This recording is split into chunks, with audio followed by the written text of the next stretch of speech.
Kunjuk dumateng panjenenganipun Bapak Mulyadi lan Ibu Sugiyarti, sumangga cinaket wonten ing sasana wayang arum arsa nganti panganten putri kusumaning Dyah Ayu Siti Khotijah tan kantun mangke kunjuk dumateng kadang kula make up diririn pratitisaken lampahira panganten kakanthi bapa lan ibu tumuju wonten ing sasana panggungan nun inggih sasana Binaturata. Tan kantun ngaturaken wilujeng rawuh kunjuk dumateng para tamu ingkang ketemen rawuh kasekitaken anggenipun lenggahan kanthi sekeca lan mertika. Sawetawis hanya ring lampahira panganten putri kusumaning Dyah Ayu Siti Khotijah kakanthi Bapa Mulyadi lan Ibu Sugiyarti tumuju ing sasana nun inggih manggiana sekar kang mulya sekar ketawang sekar teja linambang kalenggahan menika.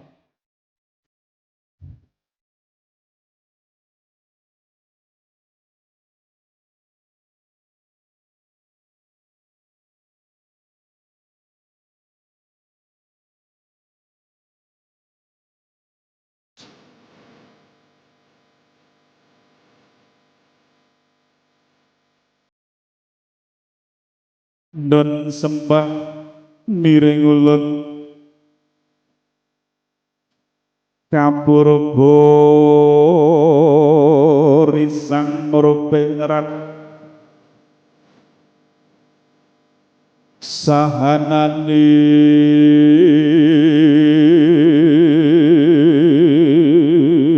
kang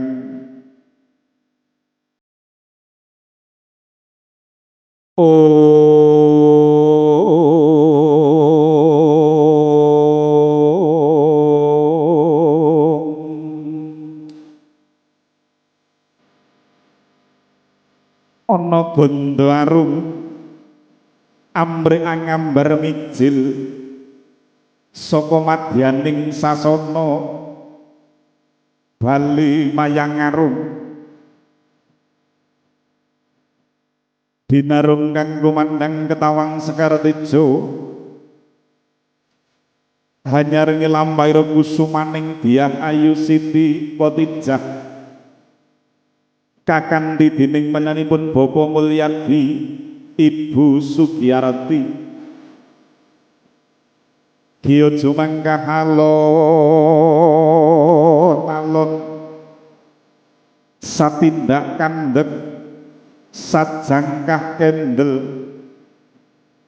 alam Mahmud Wirama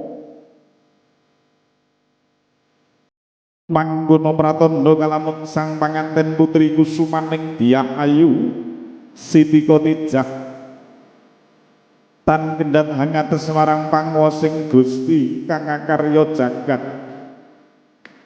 mugi anggene rohani ingkang mangsa muda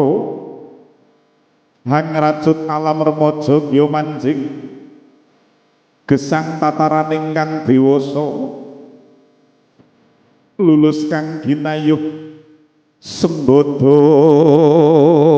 kang dadya mulya mangari wibawa obro marakata kang busana hangrenggani kusumaning Dyah Ayu Siti Khotijah dasar wanudya sulistya rinengga busana indah tinata anut saperanganing agami suci agami samawi agami kang dirasuk dening panganten putri mila boten nama kaya sirna sifating jalma kang katingal muhung midodari kayangan tedah tumurun hangit jawantak sinten to ingkang pinitaya ngadi sarira ngadi busana kelawan panganten saha keluarga ninggih make up bairin kebaing pengati-ati anggenya ngadi sarira ngadi busana kelawan panganten kakalih saha keluarga sawetawis panganten putri kusumaning Dyah Ayu Siti Khotijah kakanthi bapa lan ibu sawit wonten ing sasana lenggahan kadherekaken dening kadang kula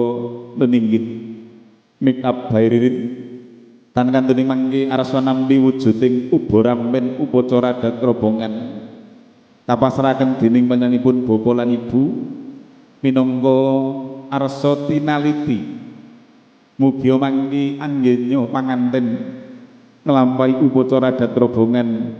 nderek tilaranipun para sepuh tansah manggiono kalancaran purwa madya ngantos paripurnaning timanggi.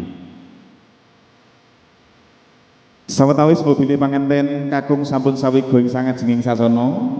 nyuwun kalih juru ladi kakung lan putri menika kakungipun sampun iki mawon. Nggih, monggo. Mas Zaini setunggal ramban kemawon lir-ilir panjenenganipun bapa lan ibu anggenipun badhe ambedol sekarat dimanca-warni kapasrahaken dumateng sang juru ampil kembar mayang syarat sarana tumapaking upacara panggih panganten ingkang badhe linambah. Sumangga New Armada lir-ilir tandure wesumilir.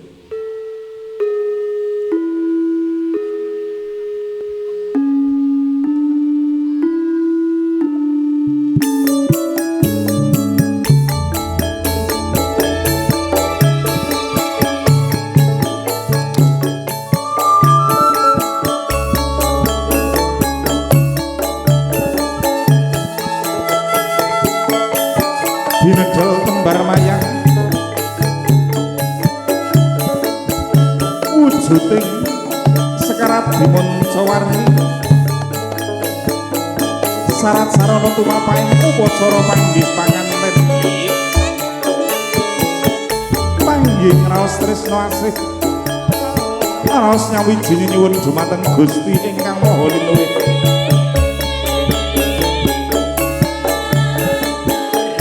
Kembar wis ngarani wayang wujuding sesekaran pratandha nyuwun dumateng Gusti kang Maha Kawasa mugi mangke gesangipun Sri Panganten tansah pinayungan Gusti kang Maha Agung meninggih Gusti Allah Subhanahu wa taala. Jinunjung inggil pratandha nyuwun dumateng Gusti kang akarya jagat panggih panganten tansah pinayungan Gusti kang Maha Agung, Gusti kang Maha Kawasa, Gusti kang Maha Minulya. Tangkatun kunjuk dumateng Eyang Buyadi Arya Wiguna minangka pujangga agung sumangga sawiga wonten ing sasana panggih